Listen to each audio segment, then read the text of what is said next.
Damai sejahtera Allah yang melampaui segala akal, itulah yang memelihara hati dan pikiranmu di dalam Kristus Yesus Tuhan kita. Amin. Shalom. Selamat merayakan Pentakosta, hari turunnya Roh Kudus di dalam kehidupan kita, dan kita gereja-gereja merayakannya pada hari ini. Untuk itu biarlah Roh Kudus senantiasa hidup di dalam kita untuk membimbing kehidupan kita seturut dengan firman Tuhan.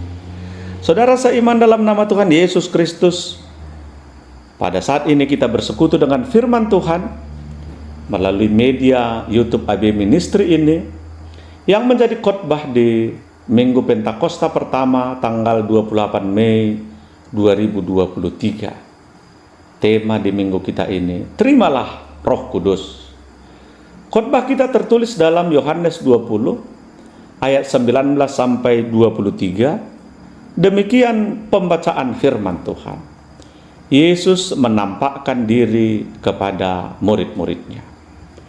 Ketika hari sudah malam, pada hari pertama minggu itu, berkumpullah murid-murid Yesus di suatu tempat dengan pintu-pintu yang terkunci karena mereka takut kepada orang-orang Yahudi.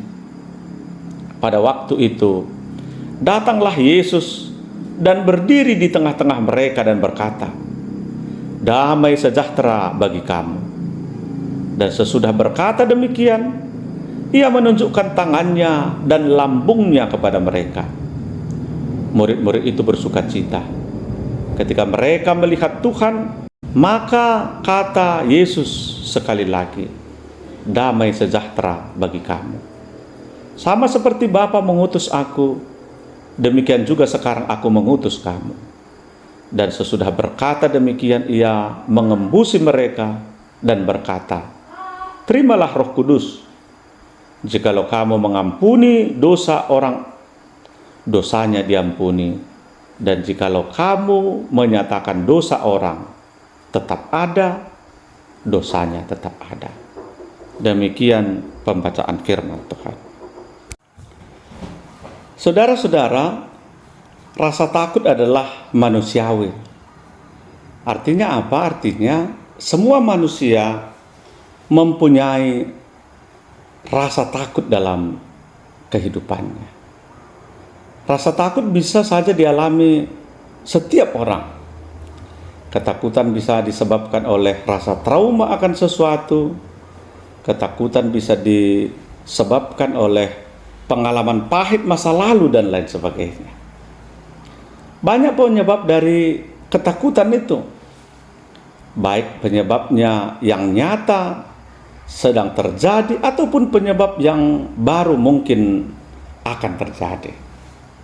Tak kala kita mengalami takut, maka berdoalah kepada Tuhan dan meminta penyertaan-Nya, sehingga Dia memberi damai sejahtera yang dari Tuhan untuk menolong kita melawan rasa ketakutan tersebut.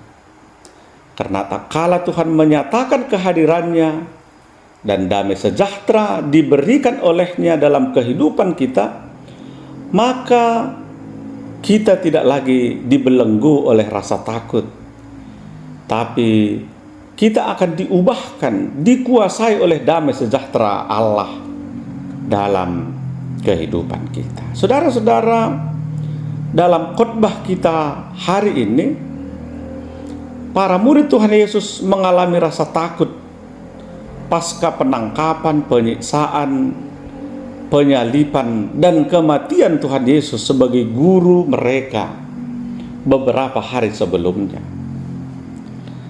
Suatu situasi yang terekam dalam benak mereka, yang menjadi traumatik dalam kehidupan para murid, bahkan menjadi mimpi buruk dan ketakutan tak kala mereka memejamkan mata dan mencoba tertidur. Saudara-saudara, guru Tuhan yang mereka sembah, yang bersama-sama dengan mereka telah mati dalam status orang terhukum, dinyatakan sebagai orang yang bersalah,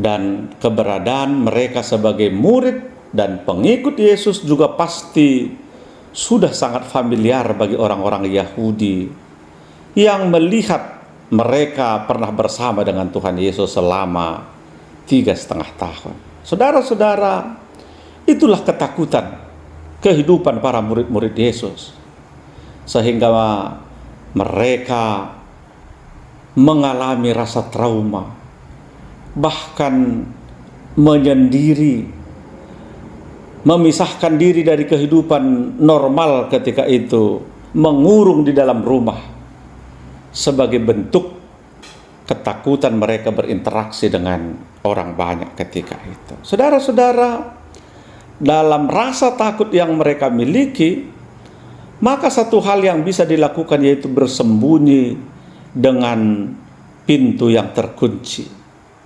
Bisa kita lihat di ayat 19 tadi, saudara-saudara.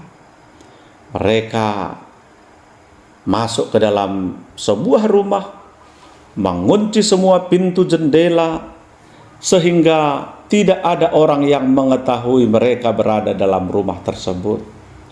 Itulah saking takutnya mereka ketika itu. Tapi saudara-saudara, pada saat mereka sedang mengalami ketakutan, pada saat mereka sedang mengurung diri, Tuhan masuk ke ruangan itu tanpa membuat pintu terbuka. Kata pertama yang diulang oleh Tuhan Yesus kepada muridnya yaitu damai sejahtera bagi kamu. Bisa kita baca di ayat 19 dan yang di ayat ke-21, saudara-saudara. Selanjutnya Yesus mengatakan, sama seperti Bapa mengutus aku, demikian juga sekarang aku mengutus kamu.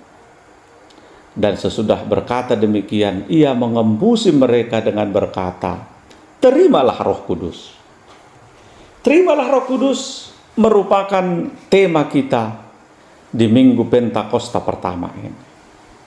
Apa yang mau disampaikan kepada kita, saudara-saudara? Pada kesempatan ini kita akan membahas bagaimana sesungguhnya peran Roh Kudus itu dalam kehidupan orang percaya, sehingga kita dikatakan menerima Roh Kudus. Terimalah Roh Kudus. Saudara-saudara, yang pertama, Roh Kudus adalah penolong bagi orang percaya. Di Yohanes 14 ayat 16 dikatakan, aku akan minta kepada Bapa, dan ia akan memberikan kepadamu seorang penolong yang lain, supaya ia menyertai kamu selama-lamanya. Saudara-saudara, penolong berarti seseorang yang dipanggil untuk berjalan bersama-sama, hidup bersama-sama, dan mempunyai pengertian seseorang pribadi yang memberikan pertolongan, yang sanggup menuntun atau pembimbing, pemberi penghiburan, pemberi kekuatan, dorongan, dan nasihat. Demikianlah Roh Kudus berperan dalam kehidupan kita, sehingga melalui pertolongannya kita dimampukan untuk melakukan yang sebelumnya tidak mampu kita lakukan. Yang kedua, saudara-saudara, Roh Kudus menginsafkan dunia akan dosa.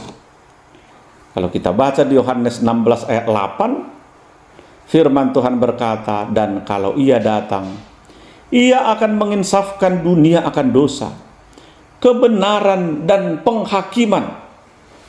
Insaf menurut Kamus Besar Bahasa Indonesia adalah sadar akan kekeliruannya dan bertekad akan memperbaiki dirinya. Saudara-saudara, Roh Kudus berperan akan pengenalan terhadap kekeliruan, terhadap kesalahan atau pelanggaran yang kita lakukan, sehingga hal tersebut membawa kita kepada sebuah kesadaran untuk melakukan pertobatan dalam kehidupan kita. Biarlah kita senantiasa hidup di dalam roh, Sehingga ketika kita melakukan pelanggaran, kita segera insaf, menyadari akan kekeliruan kita, dan kembali hidup kita dipimpin oleh Roh Tuhan, sehingga berkenan kepada Tuhan. Saudara-saudara, yang ketiga, Roh Kudus akan mengajarkan pembaharuan di dalam kehidupan kita.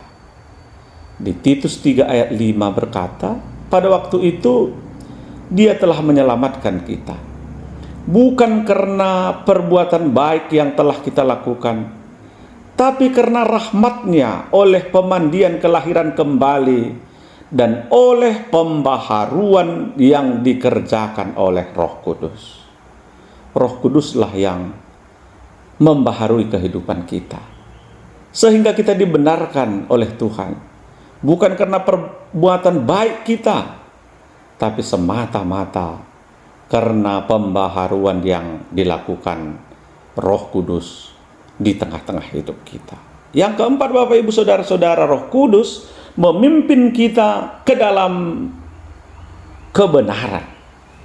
Yohanes 16 ayat 13 berkata, tetapi apabila Ia datang, yaitu Roh kebenaran, Ia akan memimpin kamu ke dalam seluruh kebenaran.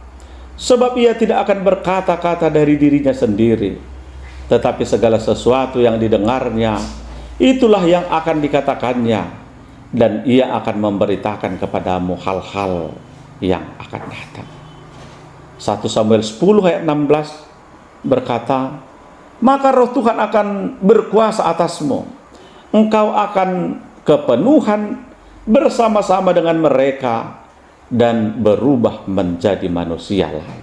Saudara-saudara, memimpin kamu ke dalam seluruh kebenaran dalam Yohanes 16 ayat 13 tadi, dan menjadi manusia lain dalam 1 Samuel 10 ayat 16 adalah sama-sama menunjuk kepada sebuah perubahan yang berbeda dari yang lain oleh kuasa Roh Kudus yang mengubahkan manusia ke dalam kebenaran, yang dapat mengerti dan melakukan kehendak Allah dalam kehidupannya.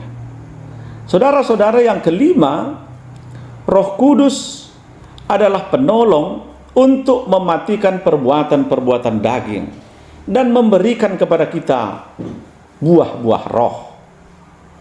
Roma 8 ayat 13 berkata, sebab jika kamu tidak menuruti daging, kamu akan mati. Tapi jika oleh roh kamu mematikan perbuatan-perbuatan tubuhmu, kamu akan hidup. Di Galatia 5 ayat 22 sampai 23 berkata, tetapi buah roh ialah kasih, sukacita, damai sejahtera, kesabaran, kemurahan, kebaikan, kesetiaan, kelemah lembutan, penguasaan diri. Tidak ada hukum yang menentang hal-hal itu. Ketika kita diam dalam tuntunan Roh Kudus, maka Roh akan menghasilkan dan menuai buahnya dalam kehidupan kita. Seperti yang dikatakan tadi, hidup kita dipenuhi oleh kasih, hidup kita dipenuhi oleh sukacita, damai sejahtera, kesabaran, kemurahan, kebaikan dan kesetiaan, juga kelemah lembutan. Juga kita dapat menguasai diri kita. Saudara-saudara, ini bukanlah hasil pekerjaan daging, tapi kita mampu menghasilkan buah semacam ini adalah hasil dari kehadiran Roh Kudus dalam kehidupan kita. Yang keenam, Roh Kudus menolong kita di dalam berdoa yang benar. Saudara-saudara, di Roma 8 ayat 26 firman Tuhan berkata, demikian juga Roh pembantu kita dalam kelemahan kita. Sebab kita tidak tahu bagaimana sebenarnya harus berdoa, tetapi Roh sendiri berdoa untuk kita kepada Allah dengan keluhan-keluhan yang tidak terucap. Dalam menghadapi realita kehidupan kita ini, saudara-saudara, seringkali kita berhadapan dengan segala kesusahan. Seringkali kita tidak mampu berbuat apa-apa, bahkan berdoa sekalipun kita tidak mampu lagi. Tapi hari ini firman Tuhan menguatkan kita dengan mengatakan, akan tetapi Roh Tuhan memampukan kita untuk berdoa. Bahkan Roh sendiri berdoa untuk kita kepada Allah dengan keluhan-keluhan yang tak mampu kita ucapkan, tak mampu lagi terucap dari mulut kita. Tapi Rohlah yang menolong kita untuk berdoa kepada Allah, sehingga Allah menolong kita. Saudara-saudara, biarlah di hari Pentakosta, hari kedatangan Roh Kudus ini, kita semua menerima Roh Kudus, sehingga memampukan kita untuk hidup dalam roh dan kebenaran. Amin. Terima kasih Tuhan buat firman-Mu. Biarlah di hari Pentakosta, kedatangan Roh Kudus ini, kami semuanya senantiasa dipenuhi oleh Roh, sehingga kami boleh hidup dalam roh dan kebenaran dalam menjalani kehidupan kami. Dalam nama Yesus Kristus kami berdoa dan mengucap syukur. Amin.